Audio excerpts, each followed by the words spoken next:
Hello bachcho. So in the previous lecture we discussed about the parts of flowers. After that we discussed about the structure of anther, what is meant by microsporogenesis. Okay. और मैंने आपको बताया था कैसे single pollen mother cell से 1000 of pollen grains का production होता है और एक एक पोलन सैक में 1000 ऑफ पोलन ग्रेन प्रोड्यूस होते। सो आपको मैंने आप बताया था pollen grain is produce by, जैसे सबको मदर होती है वैसे पोलन ग्रेन को भी मदर होती है। उस सेल को क्या बोलते हैं हम? पोलन मदर सेल, पीएमसी, और microspore mother cell, that is MMC. As I already told you that microspore also called as the pollen grains. Okay, so now start about the what is mean by pollen grains, how the pollen grains are surrounded by the different layers, which chemicals are present in there. Okay, so start करते हैं pollen grain। pollen grain में किसका production होता है students? Male gametophyte का production होता है, वो हम देखने वाले। देखो pollen grain is generally spherical in shape। देखो पोलन ग्रेन का अगर स्ट्रक्चर देखा जाए तो इसका स्ट्रक्चर कैसा होता है? जनरली स्पेरिकल स्ट्रक्चर होता है। The diameter is about 25 to 50 mm in diameter. 25 to 50 mm इनका डायमीटर होता है। और साइटोप्लाज्म, इनमें जो फ्लूइड प्रेजेंट होता है स्टूडेंट, इसको हम बोलते हैं क्या? साइटोप्लाज्म। क्या बोलते हैं स्टूडेंट? साइटोप्लाज्म। और इस साइटोप्लाज्म को प्लाज्मा मेम्ब्रेन ने सराउंड किया हुआ होता है। देखो this cytoplasm is surrounded by which layer students? Plasma membrane. And a pollen grain has to layered wall, that is exine and एंटाइन। देखो ये जो पोलन ग्रेन होता है ना स्टूडेंट, इसको दो लेयर ने सराउंड किया होता है। Very very very important. The outer most layer is called as the exine, while the innermost layer is called as the entine. So pollen grain का स्ट्रक्चर कैसा है? ये स्पेरिकल स्ट्रक्चर के हैं। इनका डायमीटर देखा जाए तो 25 to 50 mm डायमीटर है। इनमें जो फ्लूइड प्रेजेंट होता है इसको हम साइटोप्लाज्म बोलते हैं। और this cytoplasm is surrounded by the plasma membrane. किसने सराउंड किया है इनको? प्लाज्मा मेम्ब्रेन ने। और pollen grain is also surrounded by the two wall layer. The outer wall is called as the exine, while the inner layer is called as the entine. Let us discuss about the exine and entine.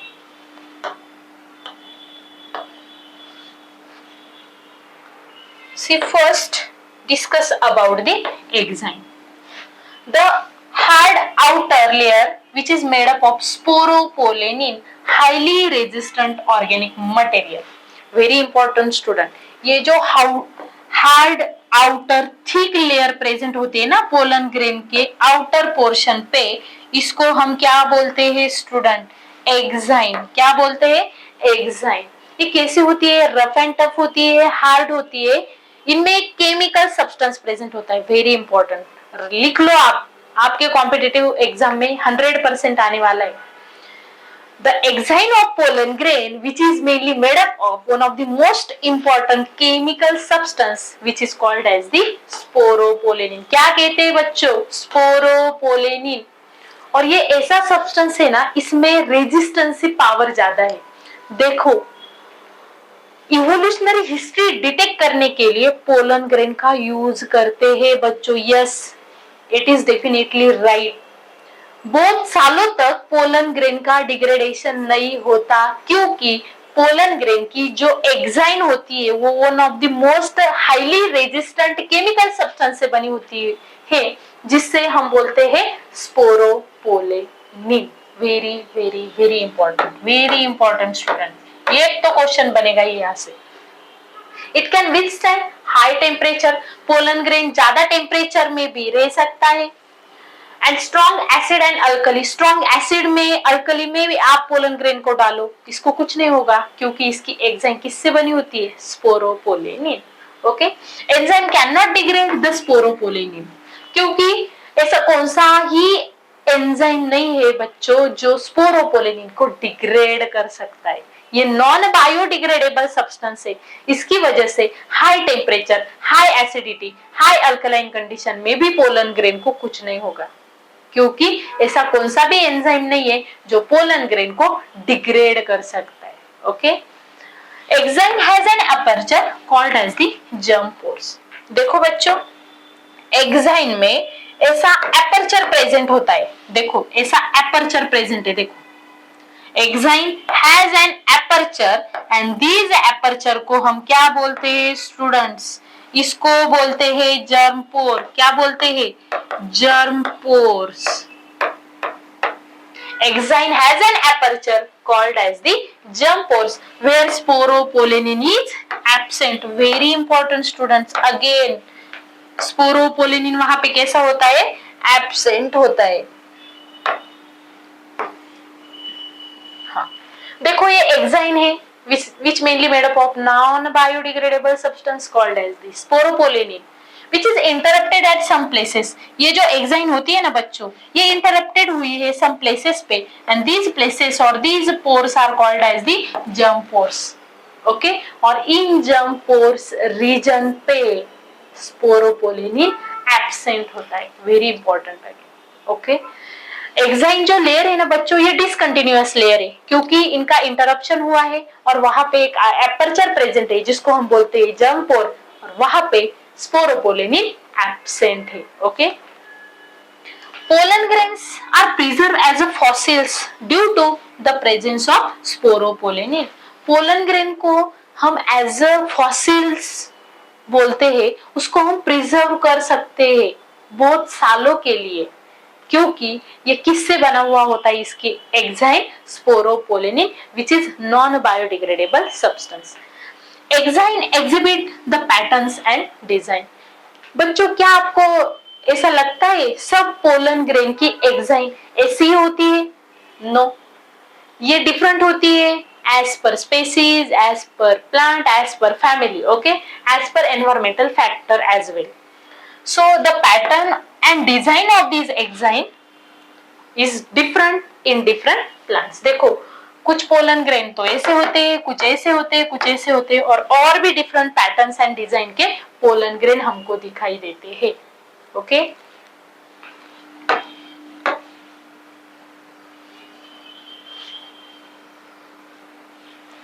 So enzyme तो हो गई. अब देखते हैं and time.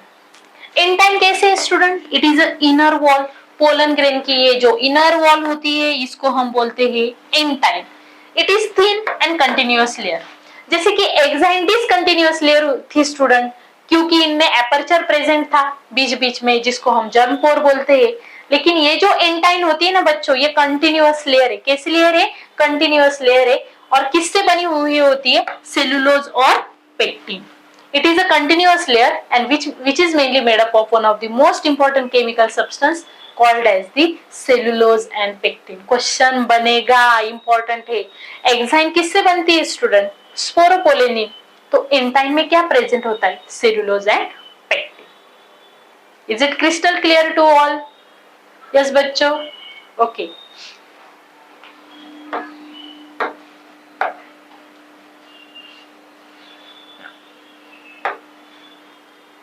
अब देखते हैं हम ये मेल गैमेटोफाइट का डेवलपमेंट कैसे होता है within the pollen grain. अब matured pollen grain contain 2 cell. ये पोलन ग्रेन जब मैच्योर होता है ना बच्चों, इनमें 2 सेल्स प्रेजेंट होती है. One is the vegetative cell and second one is the generative cell. Vegetative cell कैसी है बच्चों? बिगर. देखो, ये जो बड़ी वाली सेल है इसको हम वेजिटेटिव सेल बोलते हैं, and the smaller cell is called as the generative cell. This bigger cell is called as the vegetative cell and smaller cell is called as the generative cell. ऐसे 2 cell से हमारा pollen grain बना हुआ होता है. सो vegetative cell कैसी है student? ये बिगर सेल है, इसमें अबंडेंट फूड मटेरियल रिजर्व है, और इनमें जो न्यूक्लियस होता है वो लार्ज है लेकिन इररेगुलर शेप का न्यूक्लियस प्रेजेंट है. जनरेटिव सेल कैसी है बच्चों? ये स्मॉल सेल्स है, float in the cytoplasm of vegetative cell. देखो, आफ्टर डेवलपमेंट ये जो जनरेटिव सेल होती है ना, वो एंड टाइम पे अटैच होती है. डेवलपमेंट के बाद वो डिटैच होती है एंड टाइम से, और ये जो वेजिटेटिव सेल होती है ना, इनके साइटोप्लाज्म में वो ऐसे फ्लोट होती है. Okay, so It is a small and float in the cytoplasm of vegetative cell and it is spindle shape. इसका शेप कैसा होता है बच्चों? स्पिंडल शेप का होता है and with dense cytoplasm and nucleus. और इनमें जो साइटोप्लाज्म ये स्मॉल है लेकिन इनमें डेंस साइटोप्लाज्म प्रेजेंट है एंड इनमें न्यूक्लियस भी कैसा प्रेजेंट है? लार्ज न्यूक्लियस प्रेजेंट है. Is it clear students?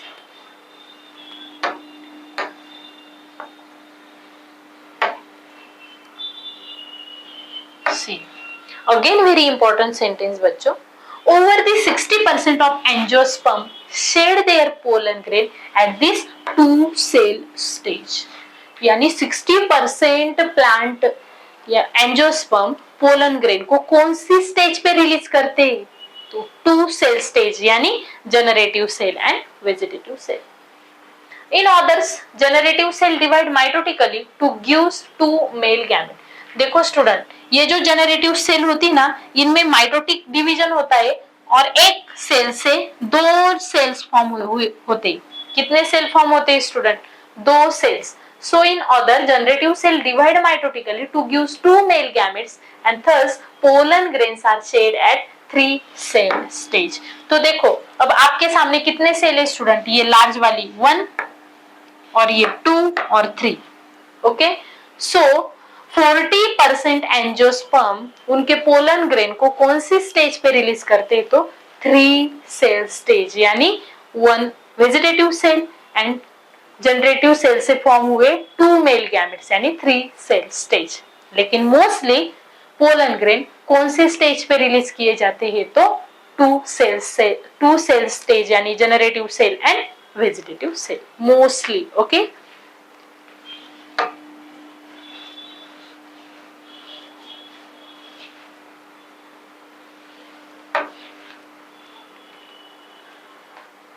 the shed pollen grains have to land the stigma before they lose the viability. देखो बच्चों, जो पोलन ग्रेन रिलीज हुए होते हैं ना एंथर से, तो वो कहाँ पे लैंड होने चाहिए? स्टिग्मा पे लैंड होने चाहिए for the purpose of fertilization. क्योंकि अगर उनकी वायबिलिटी लूज हो जाए, वायबिलिटी यानी जर्मिनेटिंग की पावर वो लूज हो जाती है, उसके बाद पोलन ग्रेन स्टिग्मा पे गिरता है तो कुछ फायदा नहीं है. Okay, so the shed pollen grain have to land on the stigma before they lose the viability. viability lose होने के पहले ही pollen grain किस पे लैंड होना चाहिए? तो स्टिग्मा पे लैंड होना चाहिए. The viability period of pollen grain is variable. ये pollen grain की जो viability power होती है ना, वो वेरिएबल होती है. It depends on temperature and humidity. किस पे डिपेंड होता है? आपको क्या लगता है सब प्लांट के पोलन ग्रेन की वायबिलिटी का पीरियड और टाइम सेम होता है? No, it depends on the humidity and temperature. The viability of pollen grain of some cereals that is in rice, wheat, it is about 30 minutes. देखो बच्चों, सम serials में यानी wheat होगा, rice होगा, etcetera, इनमें जो पोलन ग्रेन की viability है वो ओनली 30 मिनट्स की है. कितनी है बच्चों? 30 minutes. And some members of Leguminaceae, Rosaceae and Solanaceae. देखो कुछ फैमिली के नेम्स है प्लांट्स के. कौन से? Leguminaceae, Solanaceae और Rosaceae have viability for months. उनके पोलन ग्रेन की वायबिलिटी कुछ मंथ तक की है. लेकिन जो सीरियल्स है व्हीट एंड राइस, इनमें पोलन ग्रेन की वायबिलिटी ओनली फ्यू मिनट्स यानी 30 मिनट्स की होती है. So the viability period is different in different plant. Okay.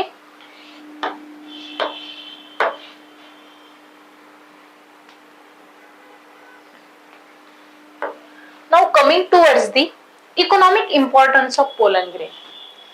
इस पोलन ग्रेन के क्या क्या यूज है? ओके, देखते हैं. तो economic importance of pollen grains. So these are rich in nutrients. देखो बच्चों, ये जो पोलन ग्रेन होते हैं ना, ये भरपूर मात्रा में इनमें क्या प्रेजेंट होता है? Nutrient which is rich in nutrients. Pollen tablets are used as a food supplement. Pollen के टैबलेट बनाए जाते हैं बच्चों as a food supplements. Pollen tablet and syrup increases the performance of athletes and race horses. देखो बच्चों, athletes में जो भी पर्सन है, स्पोर्ट पर्सन, वो पोलन के टैबलेट एंड सिरप यूज करते हैं. क्योंकि इसकी वजह से वो उनका जो परफॉर्मेंस होता है वो बढ़ाता है। ओके, सो एनर्जेटिक रहने के लिए जो रेस हॉर्सेस है, यानी रनिंग के वक्त उनको थकावट महसूस नहीं होनी चाहिए। इसकी वजह से as a supplement, as a energetic कौन काम करता है? पोलन टैबलेट्स और सिरप भी। जो रेस हॉर्सेस है उनको भी ये जो टैबलेट और सिरप खिलाया जाता है, इसकी वजह से वो उनका परफॉर्मेंस बढ़ाते हैं। They are stored for years in liquid nitrogen, that is -196 degrees Celsius. Very important. बहुत सारे ईयर्स तक हम पोलन ग्रेन को प्रिजर्व कर सकते हैं लिक्विड नाइट्रोजन में। टेम्परेचर कितना होना चाहिए? -196 डिग्री सेल्सियस। वेरी इंपॉर्टेंट, ये क्वेश्चन पूछा गया था कई बार। वेरी इंपॉर्टेंट, इस पे स्टेटमेंट बेस्ड क्वेश्चन भी बनते हैं। पोलन ग्रेन फॉसिल्स हम उनको बोलते हैं क्योंकि हजारों ईयर्स तक वो वैसे ही रहते हैं। उसको स्टोर करने के लिए हम लिक्विड नाइट्रोजन का यूज करते हैं। टेम्परेचर कितना रखते हैं? -196 degree celsius. And they are used as a pollen bank in crop breeding program. Pollen grain देखो बच्चों, अच्छी वैरायटी है तो उनके पोलन ग्रेन हम स्टोर करके रखते हैं पोलन बैंक में। और जो क्रॉप ब्रीडिंग प्रोग्राम्स होते हैं ना हाइब्रिडाइजेशन के, उस वक्त हम उस पोलन बैंक में स्टोर पोलन ग्रेन का यूज करते हैं। Pollen grains of some plants, example parthenium and carrot grass. कुछ ऐसे भी प्लांट्स होते हैं बच्चों जिनके पोलन ग्रेन, कौन से प्लांट है? एग्जांपल पे क्वेश्चन आता है कॉम्पिटिटिव एग्जाम में। पार्थेनियम एंड कैरेट ग्रास, ये ऐसे प्लांट है जिनके pollen grain as allergy produce करते हैं। Are allergy for some peoples it leads to chronic respiratory disorder. देखो स्टूडेंट, पार्थेनियम और कैरेट ग्रास, इनके जो पोलन ग्रेन होते हैं ये कुछ पीपल को एलर्जी प्रोड्यूस करते हैं और क्रोनिक रेस्पिरेटरी, उनको रेस्पिरेटरी ट्रैक के इन्फेक्शन यानी डिसीजेस हो सकते हैं, लाइक अस्थमा एंड ब्रोंकाइटिस, यानी जो ब्रोंकस है ब्रोंकोस को इन्फ्लामेशन हो जाएगा, यानी रेस्पिरेटरी डिसीजेस भी प्रोड्यूस कर सकता है। देखो आज के लेक्चर में क्या पढ़ा हमने? Pollen grain. पोलन ग्रेन ये जो है इनमें मेल गैमेट्स प्रोड्यूस होते हैं। पोलन ग्रेन 2 लेयर से बना हुआ होता है, एक्साइन एंटाइन। हमने देखा है एक्साइन का केमिकल कंपोनेंट होता है स्पोरोपोलिन, एंटाइन का होता है सेलुलोज एंड पेक्टिन। उसके बाद हमने देखा कि कैसे मेल गैमेट का प्रोडक्शन होता है। पोलन ग्रेन कौन से स्टेज में रिलीज होता है? 2 सेल स्टेज मोस्टली, और कुछ प्लांट्स में वो 3 सेल स्टेज में भी रिलीज होता है। उनके इकोनॉमिक इंपॉर्टेंस भी हमने देखी। ओके, चलो enough for the day. We will discuss next topic in next lecture. Okay, चलो bye student, do revision. Okay, चलो bye.